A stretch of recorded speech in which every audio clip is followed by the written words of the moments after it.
Some of these people have been queuing since 3 a.m, not always sure what is available or what it will cost. They're hoping to find basics like rice, powdered milk and toilet paper. You take what you can, but there's not much variety. One day there might only be flour or rice, oil or toothpaste.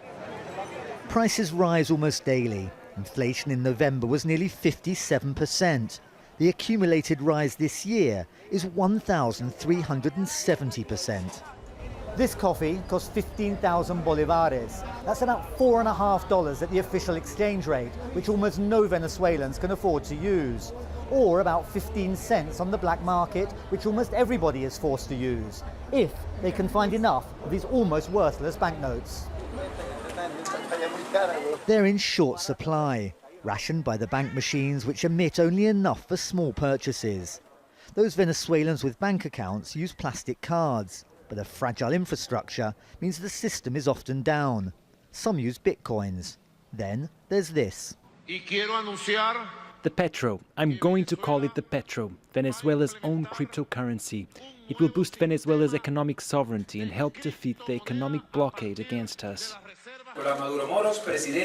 A Venezuelan bitcoin. The president said it'll be backed by his country's ample oil, gas, gold and diamond reserves.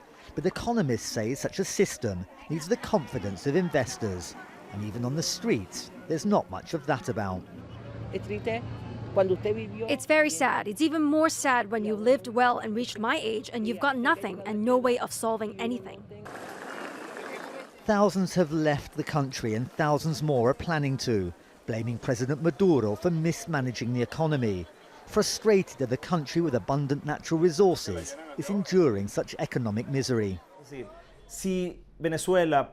If Venezuela is lucky or with the power of its citizens, it can change things soon. Then Venezuela could recharge its economy and limit the damage in the next few years. But if this crisis continues, it's going to leave deep scars for generations to come. We're not there yet, but we risk being there soon. Meanwhile, many Venezuelans are simply occupied with finding enough to eat, and if and when they do, a way of paying for it. Al Jazeera, Caracas.